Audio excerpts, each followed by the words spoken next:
Hey guys, welcome to another movie review. This time we're doing the Bride of Chucky out of the Chucky collection that I just picked up from Best Buy. Again, pick this up right now. It's about 35 bucks. If you're a fan of horror movies, I'd say pick it up. If you're not a huge fan of horror movies, and I'm saying a huge fan of horror movies, I'm a horror movie fan. I'm not a huge horror movie fan. We'll kind of see where this ends up in my collection, of whether or not I end up keeping it or not. So far I have watched 1, 2, and I skipped 3. That's a long story. We'll get back to that one. And I watched Bride of Chucky tonight. What did I think of Bride of Chucky? It wasn't very good. It was enjoyable though. It's a fun time, and that's what movies are. They just got to be fun of some sort, or at least give you something. The film opens up with a pretty solid first 10 minutes, I'd say. The film opens with a cop stealing the remains of Chucky out of a locker and giving it to Jennifer Tilly. Jennifer Tilly plays, I don't know the characters' names, but she plays Chucky's girlfriend before Chucky died, before when he was still a human.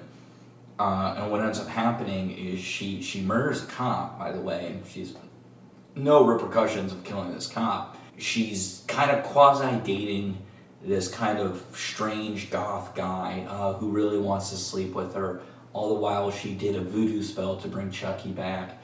Those are the first 10 minutes of the movie, and that was actually pretty fun, entertaining. You got the Rob Zombie Living Dead girl going on during the credits. That was kind of fun. It kind of brought me back to the late 90s a little bit when I was still young. But then the film focused on these teenagers in this farcical plot about everyone mistakes them to being serial killers, like Bonnie and Clyde going cross country. And I hate farces. It wasn't a complete farce where that was a total, like that plot point had any weight at all in it. It did not. This is, again, it's just a disposable movie. Was it fun? Yes. Was Jennifer Tilly fun? Yes. Was her voice annoying? Yes. Brad Dourif as good as ever as Chucky, and the design on Chucky with the scars all over his face. That was really fun too. That looked really good. There's a doll puppet sex scene in the film that I think was supposed to come off as this kind of funny, kitschy, kind of cool thing, and it just came off as silly and laughable. I thought it was just laughable. I thought it was so bad.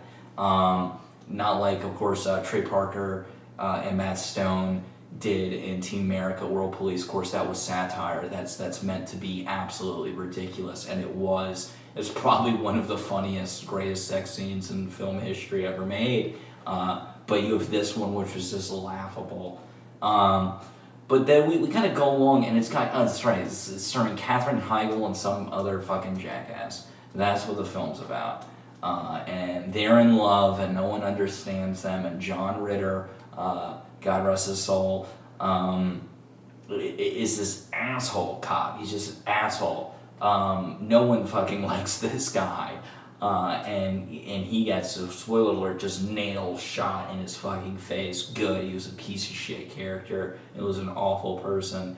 But Katherine Heigl, what was kind of funny is you got the Bonnie and Clyde plot going on, and she ties an ascot on her neck when they're kind of on the run. Is that kind of, that is something that Bonnie wore in Bonnie and Clyde movie, at least.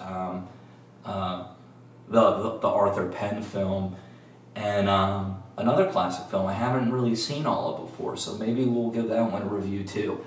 And it's just it ends up in a graveyard, and of course it's with Charles Lee Ray's corpse, and they have to get an amulet, and it's this thin plot. It's this kind of quasi road movie, and it's just so fucking stupid. The ending's terrible. Spoiler alert if you haven't seen it. But it ends, of course, the next one's Seed of Chucky, so guess what ends up happening? And guess what? I guess because of that sex scene that we talked about earlier. Anyway, it was a fun 90 minutes that I will never revisit again. So far, I don't plan on revisiting Child's Play 2 ever again. We'll see what 3 brings. Only 3 is really fun time. We'll see what I think of that one. If that's the case, I am going to finish the series.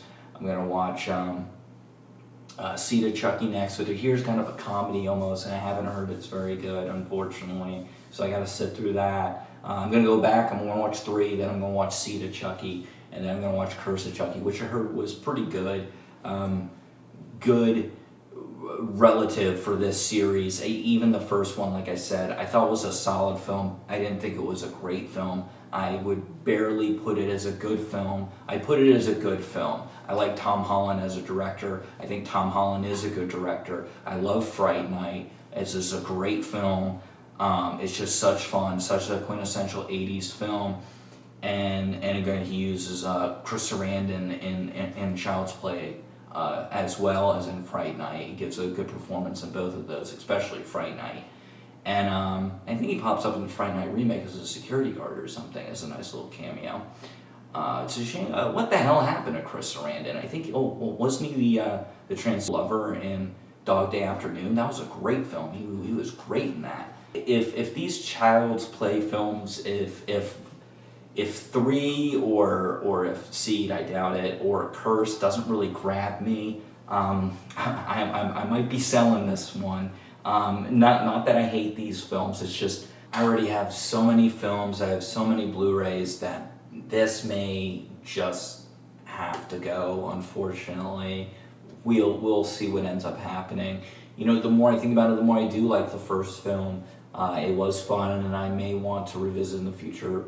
Who knows, I may sell this and then take the money that I get from this, and I may get the Stream Factory release, or maybe even the cheap $5-10 Blu-ray, which is the first film. We'll see what ends up happening there. But anyway, guys, again, Bride of Chucky, if I had to rate this out of 1 being the lowest, 1 out of 5 stars, I give this 1.5 stars to 2 stars. I'm going to say 1.5 stars again. Ronnie Yu, I thought his direction was actually pretty decent in this. You had him doing Freddy vs. Jason, which was a pretty good film. The weird caterpillar thing was really fucking weird in it with Freddy. But outside that, I thought that was a pretty fun film. But this film just didn't do it for me. It was fun, it was enjoyable for 90 minutes, it was laughable.